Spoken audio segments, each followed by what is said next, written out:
Attention, attention please. Stand by for another episode of When Humanists Attack.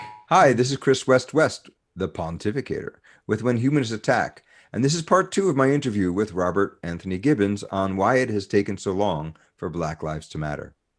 You're in Florida. You're at this historically Black university. What did you study at Tallahassee? History and African American Studies was my major.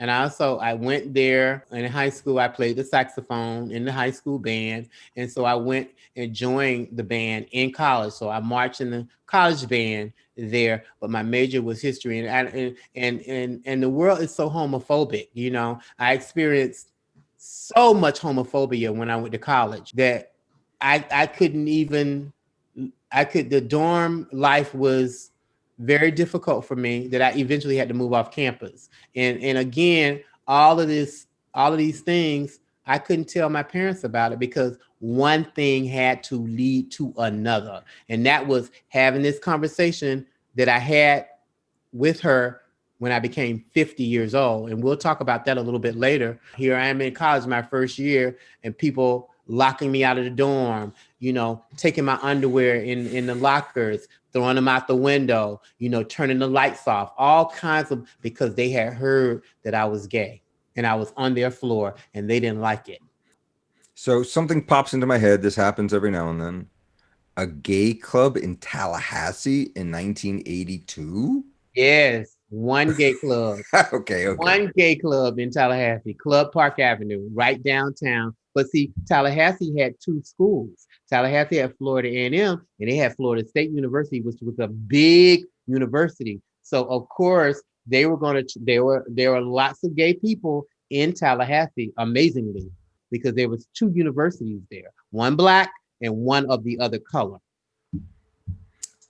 You were extending the history of your family going to historical Black colleges. Right. Tallahassee, the tall hills of Tallahassee make up 7 hills, and Florida A&M sits on the highest of those hills. Okay. Florida State sits on a lower hill. So it's kind of like Rome, right? The 7 hills of Rome. Okay. Yeah. That's cool. That's a great. I didn't realize comparison. I didn't think about that. Thank you. So you're finally able to start exploring your sexuality, in a sense, because it's not like you can fall in love and find a boyfriend and bring them home and have them be a part of your whole life. You're still shutting that off. Right. When you said I was at the school studying African-American history or Afro-American studies, right, I was at City College in a similar time. Mm-hmm. And there was a very large movement in New York City at the time. Professor Jeffries, very famously, challenging all of these basic assumptions that white culture has about our culture, the culture that we all share. Right. Tell me a little about that. It was the psychology department that really started this road for me to be a history major. I took a class called The Psychology of Racism and Prejudice. We had the famous Black psychologist, Naeem Akbar. He was at Florida State University, and these particular professors studied racism. They studied discrimination. They studied the history of oppression and prejudice and all those kinds of things. And so I said, well, you know, I really don't want to major in psychology. So how about I move into the history department and challenge myself with African-American studies? Even before I realized who I was or who I was becoming, people would say, that's Black right there. They would call me that's the little nickname I had in the band. That's Black. That's his name. You know, so it was this kind of calling about being a archivist or a historian of the history, even before I knew that this was the road that I was going to walk down. Yeah. You get your degree in African American studies and history? Yes. What's the next step? The next step is I go back to Palm Beach County. I would like to share from close to the tree. Tamarind. Tamarind is the color of my mother's womb. An oblong peninsula juts into the Caribbean Ocean. It's the color of mango. As far as Lake Okeechobee, Call me Aunt Lily of the Valley. Call me Flood the Cemetery. Call me Kumquat. Call me Cherry and Lavender. Call me Aquamarine. Call me Out at Night before the fireflies light. It is the color of a birth canal. It's swampy. It's sawgrass. It's honey. It's molasses. Call me Uncle Sammy. Call me Tammy Amy Trail. Call me Appalachie and Manatee and Strawberry. Call me Wasissa. Call me Wasissa the pollen, the honeybee. Call me Elizabeth Bishop and Wallace Stevens. Call me home. Call me Zora. Call me Hurston. She is still stillborn, jumping for the sun. Call me back to color. Call me back to Florida. Call me back to temperate, so simple. Call me Glades. Call me Everglades. Call me to the water where turtle eggs lie. Call me Sanibel. Call me Naples. Call me the city of orchids, the bridge over Singer Island. Call me back. Call me Palm. Call me a beach bag. Call me her port. Call me Pahokee. Call me Loxahatchee. Call me the belle of the Glades. From about the time I graduated from college to about 30 years old, I'm at home with my mom. I do start off substitute teaching, but then I get this very, very prestigious teaching position at the Burt Reynolds School in Palm Beach.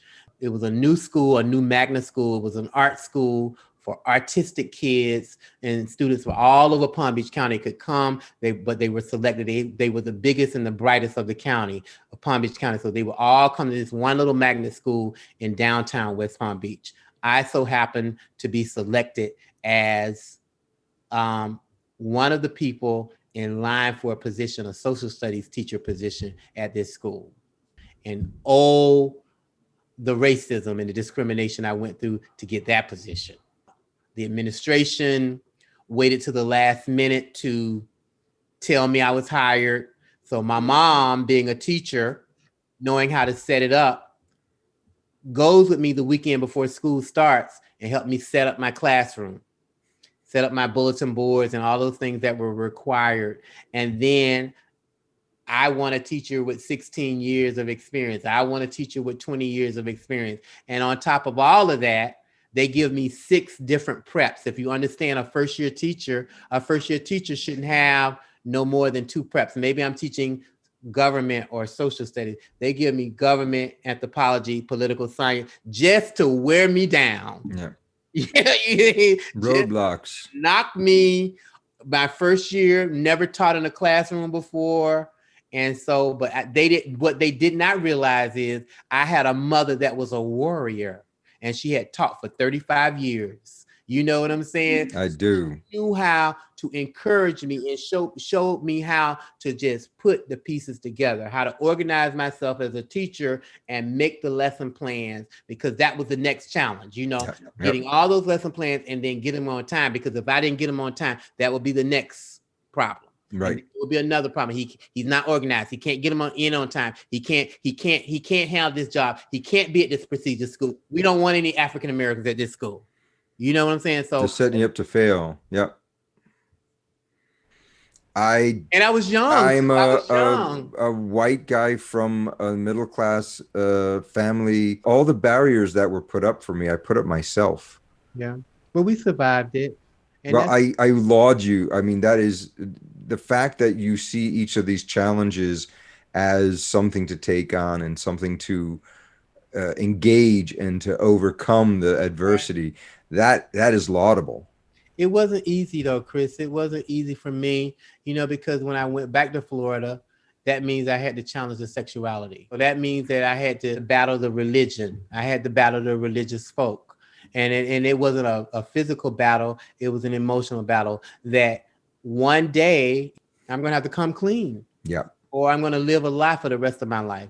And I decided that I would live the lie a little bit longer, until I heard from one of my good friends from college. He said, I'm living in DC. You want to come up and spend the summer with me? And that's how I ended up in DC. So I went and stayed with my friend Isaac for the summer and ended up in DC after teaching in Palm Beach County for at least 3 or 4 years after I graduated from college. And when I went to DC, DC is known as the chocolate city. I don't know if you knew that, because it's predominantly African-American, but it has a large percentage of gay people in DC too, and oftentimes I didn't realize how many gay men and women who lived in the DC area. But when I came to DC, I found out. So tell me what year you got to DC, because DC has gone through a lot of change in the last 50 years. It had to be, and I'm not quite clear. I want to say 1998. Okay.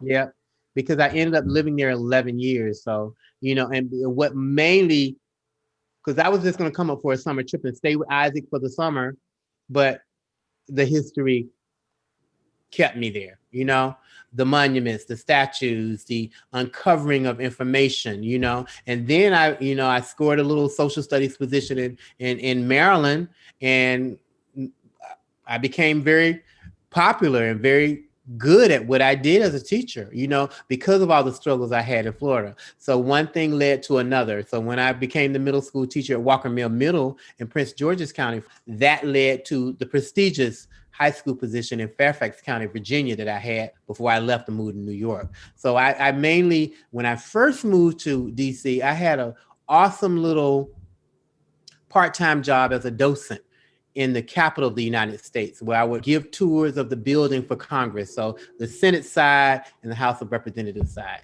And that interests me because all of the Georgia marble and pink Tennessee marble and the 150 feet from the floor to the oculus of the dome and the rotunda and all of that kinds of stuff, it excites a history major. It excited me. So it was just like, wow, one day I could even be the historian of the Capitol or the historian of the White House or anything like that.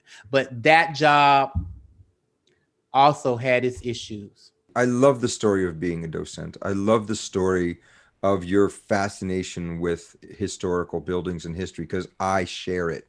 Yes. I go to Washington, D.C., and I am totally transported by the history and the weight of the history. Right. This is not a happy history. Right. It's not. When I look at the American flag, I am proudish of some of what we are, and proud of the ideals that we strive for. Exactly. But I am not at all proud of a lot of how we got here. Right.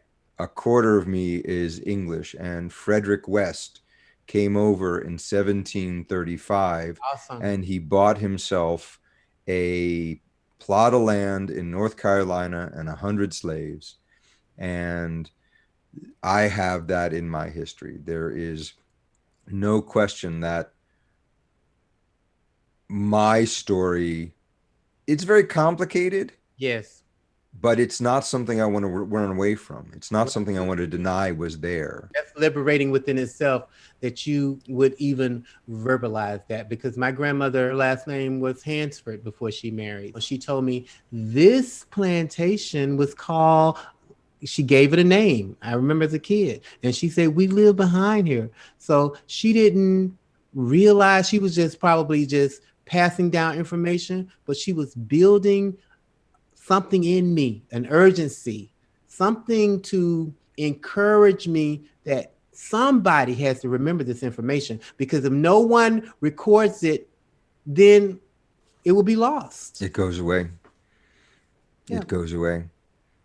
One of the reasons I'm spending so much time on your story is I have friends and relatives who refuse to learn about the actual reality of systemic racism. They don't believe it exists. They actually don't believe it exists. Oh, it exists. I was one of 4 classmates in the Constitution class. I was the number 1 student in that class. And the other 3 gentlemen that were in the class were of the other color. All received full-time jobs, good government job. To work for Congress at that time was known as a good government job. So we all wanted full-time positions. Robert, we only have a part-time job for you. We don't have any other positions. And I didn't know they had full-time jobs until I ran into them one day on the subway, and they said they even knew, who knew? I want to work in the Smithsonian too. I want to work in the White House too. I want to work in the Supreme Court too. As I taught in schools and I had this docentry background, I would encourage teachers to go to these spaces. They didn't know about the Robert Taft statue or the unknown soldiers or whatever. It was just, it's so much, it's overwhelming. But for as far as African American people are concerned, I put together a group of teachers as per the principal. He said, well, you can take a group of teachers on a field trip. And so I put together a group of teachers and we were going to go on a field trip because I had expansive knowledge of Capitol Hill. Many of these teachers of color grew up in DC and had never been to the White House, had never been to the Supreme Court, had never known the Robert Taft statue or never known where Adams Morgan was. So these kinds of things, that there is a separation, there is a lack of access because these have traditionally been intimidating spaces. It's an idea about belonging here and ownership here, access here that has totally been denied. And that's why Black Lives Matter, because there has been so much of this disappropriation going on historically. That's wonderful that you were able to have this opportunity to share these people's own histories with them. And these are teachers, right? But that they didn't know it. Because I had spent so much time in those intimidating spaces. I was in high school when they started digging up the foundations of the new Police One Plaza downtown, when they found the African-American burial. Right. Yeah. This fiction that the North was not into slavery, and the fiction that the people who lived under slavery in New York City in colonial and early American times were treated better, is debunked. Yeah. Just straight up debunked. So to pick up the story, okay, you're in Washington, D.C. I'm in Washington, D.C. And you've been a docent and hit systemic racism in getting a full-time job there. Yes. And had a great time. You worked at a school in Virginia, and then you got to New York City. Yes. And that was in the late 90s. I had been hearing stories. My mom had been reading poems about Langston Hughes and Harlem, and I was attracted to the whole Harlem Renaissance and, the very au revoir of, coming to Harlem and discovering the poets and the writers and the artists of New York. That would be one of the highlights of my life. One summer, I received a position at Gonzaga all-boys Catholic school in Harlem. And that's how I ended here. On the request of a teacher, I had won a fellowship through the National Humanities Council for middle school social studies teachers at NYU on Frederick Douglass. And so I came up and I befriended this gay African-American teacher in the workshop. And he said, I'm getting ready to retire from this all-boys Catholic school in Harlem, and I'm moving to Atlanta this year. And so I would recommend you to the principal because I like your personality and I like who you are. Well, he did just that. He went to the principal and recommended me before he moved to Atlanta, and I got the job. And so that's how I ended up in Harlem. So it wasn't even a job application. It was through word of mouth. I said, oh, New York I'm already receiving gifts from New York. I came here past summer, and next year I'll be able to teach in New York City. So that's how I ended up in New York. And then I started joining the poetry because I had been writing since I was a kid. My mom encouraged journaling, but I didn't really realize there was some type of energy there to expand until I moved to New York and started going to the different poetry readings around the city and connecting to other poets and artists and writers and novelists. And they would tell me, well, you should go there. You should join this organization. You should meet them. And this is this was the whole glamour and connectedness of New York City that I love so much. The man I eventually married, he was also a writer and a poet.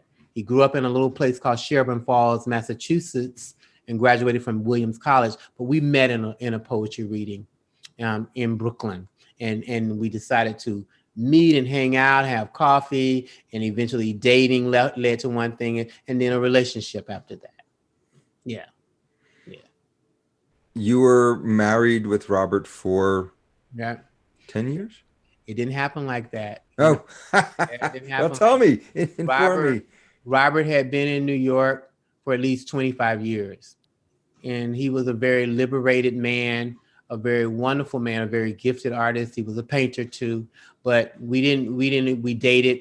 And then eventually I did move in with him eventually, but we didn't marry. All along, Robert had cancer. And so he was informing me along the way that he had this sickness and that I should prepare for it. This was after maybe 4 or 5 years of being together as partners. He said, you need to get yourself together for this. Never could get myself together. But other than beyond him exposing me to the larger United States, of taking me to Portland and taking me, up to Massachusetts and meeting his family, I'm still in secret. I'm still hiding. From your family. My family knew nothing about Robert, but Robert's family knew everything about me. I knew all of his sisters and brothers, all of his siblings, his nephews and nieces. I had been down to Bethlehem, Pennsylvania, had been up to Sherburne Falls, went on trips, but I kept that secret until the end, a month before he died. So what happened a month before he passed? He passed away in February of 2015, a week before his birthday in February. But we take this honeymoon finally in January of that year, 2015. He specifically wanted to go. I didn't want to go, but the nurse said that I could not take Robert away from a vacation from his death. If he wants to go to Miami and celebrate this, because he already knew he didn't have much more time. So if he wants to go to Miami and celebrate vacation away from your death, then you must go with him and you must celebrate along with him. We do just that. And also, he wanted me to have this dialogue with my parents. That was a great gift that Robert left me. He left me this idea about telling your truth. And my mother sat on Miami Beach and cried before me because she was like, how dare I think that she would judge me? How dare you keep this secret? How dare you suffer all these years inside? Robert was up to 19 pills by that time. I was suffering, trying to hide all of this pain by myself. And my mother and my brother came because they were worried. My sisters in Nashville, and I had a sister in Tennessee. They were all worried about why was I coming to Florida and what did I have to tell? Because I told them that I need to meet you in Miami Beach. I have something to tell you. But they thought you were sick. They thought I was sick. Yeah. And they were freaking out. Yeah. And so I get them down to the famous Betsy Hotel because Robert went all out. We had first class services on Delta Airline, and we also stayed at the famous Betsy Hotel for artists and poets on Miami Beach. So he wanted to do it like that. We moved into the Betsy for 2 weeks.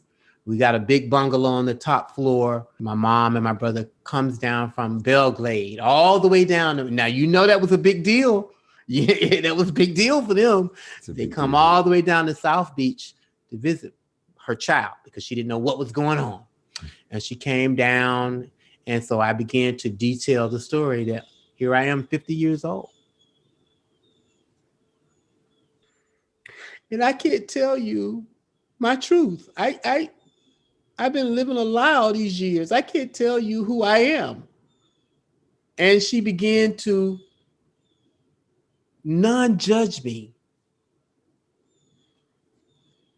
She began to tell me that she loved me regardless. No matter what I'm going through, I'm still her child. I'm sorry. That why did I have to live like this? Why did I have to keep this secret from her all these years?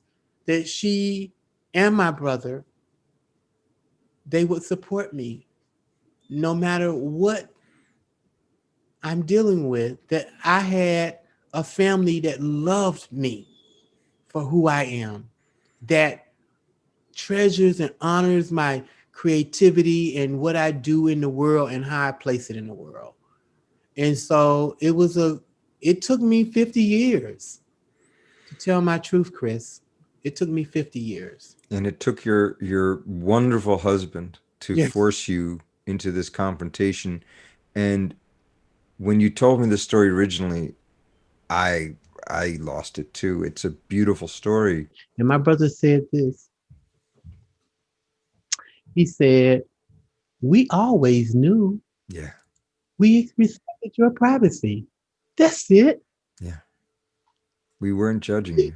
he said, "We weren't judging you." He Yeah. said, "We always knew. Yeah. We always loved you. How could you not?" That's beautiful. Has that moment opened a door to a new relationship with your family? Yes. Yeah. How you doing, Robert? Who's in your life? How are you doing? Are you seeing somebody? Are you dating some? Those kinds of questions I never had with you, Yeah. ever.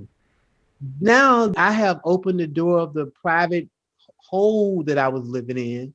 And now they can ask and feel comfortable about it because I had blocked, I had this big barricade, very defensive, very angry, for many reasons. Religion, blackness, southernness, all of those kinds of things make you this way because you're trying to just survive it all.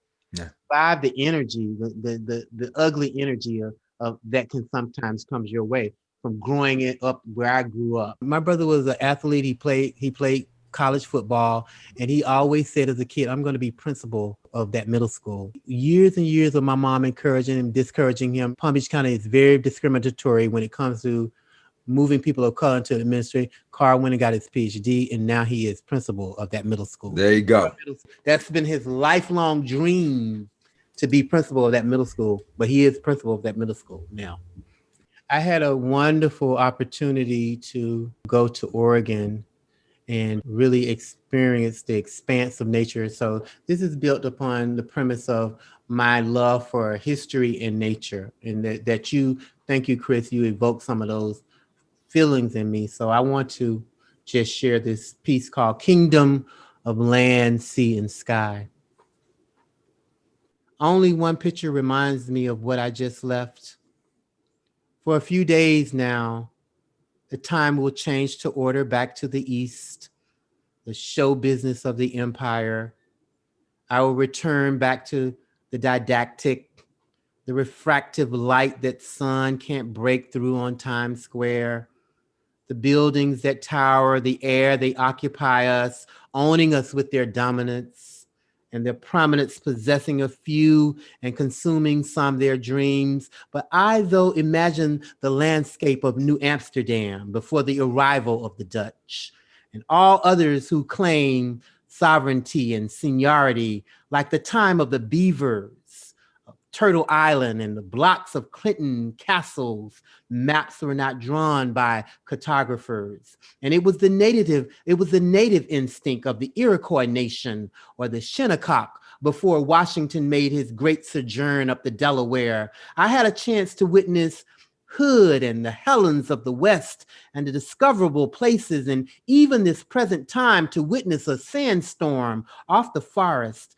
off the Pacific City, with enormous width and breadth of the barks of the Grecian and Douglas fir. No wonder Thomas Jefferson sequestered Lewis and Clark and his famous assistant York to travel by keel boat up the Mississippi, lands of accomplished beauty, the kind with fortitude when breathing in the clouds at noon, rising to the sound of the osprey or the long-billed murrelet. It makes us feel differently about the way we think and live, the way we take for granted the natural. More than us, they are more beautiful and more ancient. Imagine counting the rings in the bottom of the redwood. Much of the forest has been cut back. It has been commercialized, but there is still enough vista point looking down so far, and it's all river and mountain and cloud until the dissolving of the haze. And all I could do was journal like Lewis and Clark, like Catlin, like O'Keefe, like Robert Colescott. I had never seen the big feet of Lincoln as big as an Oregon oak. The breathtaking beauty allays the fast pace. And in the words of Mark Twain, I am the American. Beautiful. So that's my poem, Big Land of Kingdom, Land, and Sky.